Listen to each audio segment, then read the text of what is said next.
atumti wayada ye marabe ya kulani go walakan kuna dawe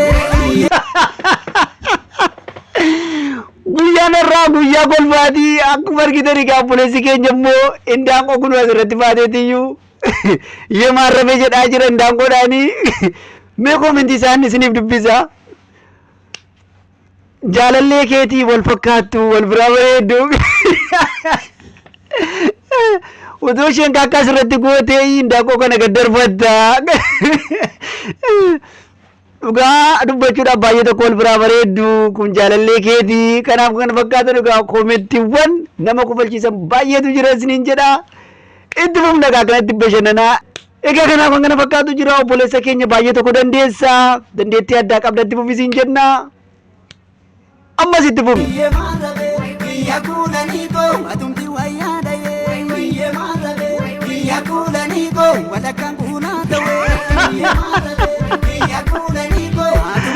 Wayyo kembali dia mucakun bayi tu kono medola duga dubbachuudhaaf egaa marrabeen akkanatti onni daa'immanii keessa galee yookaan akkanatti bohaarsu baay'ee tokko nama gammachiisa egaa akkuma agartan egaa marrabeen laphee daa'immanii keessa galee kunoo akkanatti bashannansiisaa jira isinoo laphee keessan keessa galeera moo ganaa galuudhaaf jira mee warreen mucaa kana jaallattanii rabbi si haa guddisu jedhaati koomentii irratti barreessaa fi rabbi si haa guddisu siin jenneerra guddadhu gara viidiyootti nutti dabarra.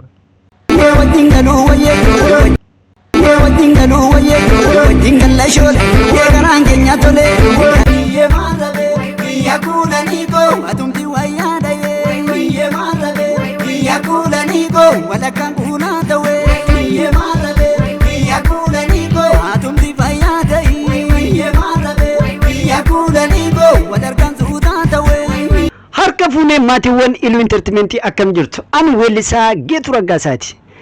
Egaa akkuma beekamu sirbi koo irrawwan TikTok irratti akka ajaa'ibaatti ilaalamaa jira.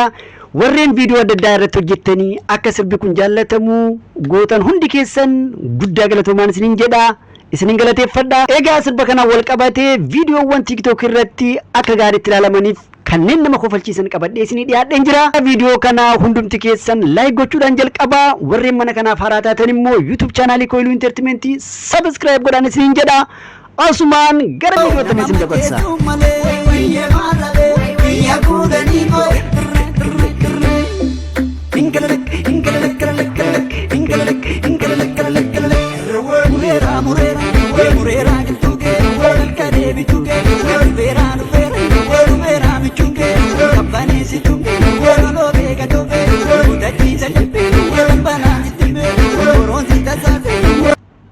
Wow, akka ajaa'ibaatti hojjetanii ijoolleen kun dandeettii addaa qabu. Aartii Oromoo irratti gumaacha addaa gumaachaadha jiru. Guddaa galatoomaa dandeettii addaa qabduun isiniin jedha.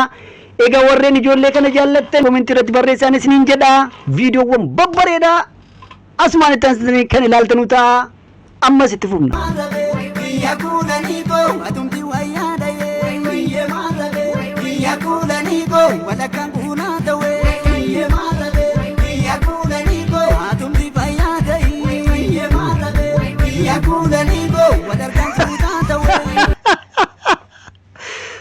Wayyo haadha koo har'ammoo kolfaan laphee qonna dhukkubee dhugaa dubbachuudhaaf mucaan kun immoo sirba kana balleessuudhaan irratti hojjetti isheen balleessitee hojjetti koomentii irratti hin arrabsamti dhaqxee bombasa irra deebitee gara biraa balleessitee hojjetti akkana gochuudhaan viidiyoo baay'ee hojjette mee koomentii isheedhaaf barreeffamen isiniif dubbisa.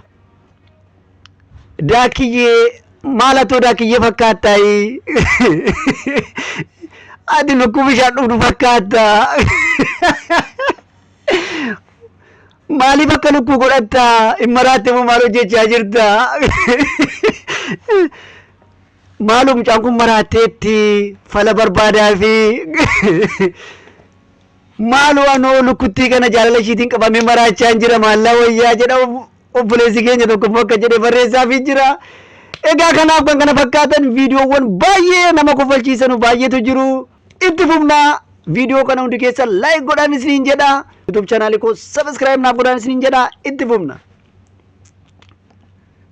Ye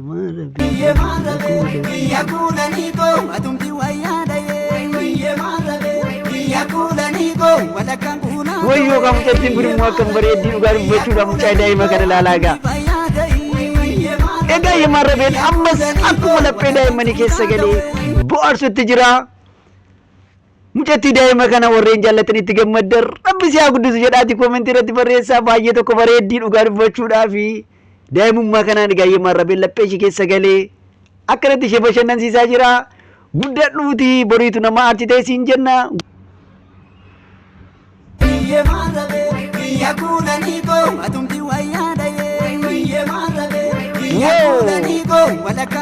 Weellisaan keenya artistii Taggaaleny immoo baay'ee tokko akka addaatiin kunoo waltajjii irratti hojjechaa shubbisa isaa wajjin nu agarsiisaa jira. Artistii Taggaaleny baay'ee tokko dandeettii addaa qabda. Baay'ee tokko sirraa bareedeera. Itti fufii guddaa galatoomi siin jenna.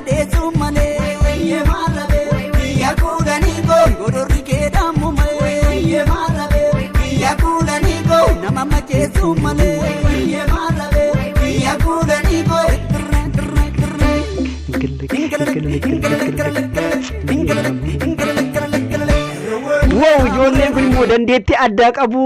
Shubbistoota godina Buunoo Beddelleeti. Egaa sirbi kun sirba aadaa godina Buunoo Beddelleetiif godina Lubbaa Booraati. Egaa achumatti waltajjii irratti ittiin shubbisaa jiru. Baay'ee tokko bareedu. Shubbistoonni kun shubbistoota godina Buunoo Beddelleeti.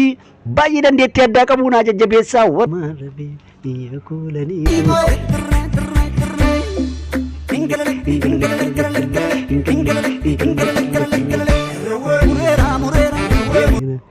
Wow, obboleessi keenya Taammeen immoo kunoo Hacaaluu Bucuun immoo kunoo akkanatti bareedee aboo shubbisaan baay'ee tokko miidhagsaa jira. Dandeettii addaa qabda itti fufii.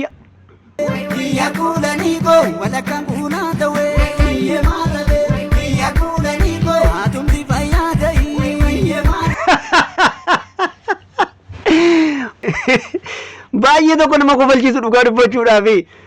Egaa akkuma agartan ijoolleen kun firaashii irratti akkanatti shubbisattiin hojjechaa jiru yemarrabeedhaani. Baay'ee tokko bareedu dandeettii addaa qabdu itti fufaasiniin jenna. Egaa maatiiwwan koo Iluu Intartimentii ammoonaatti waan wajjin turtaniif guddaa galatoomaa isiniin jedha. Paartituun akka itti fufu yoo barbaaddanii koomentii irratti naa barreessaa. Hundumti keessan YouTube chaanaalii koo Iluu Intartimentii sabiskiraayib naaf godhaan isiniin jedha. Video kana immoo like yoo naa gootanii YouTube algoritmiin namuu hunda bira akka ga'u godha.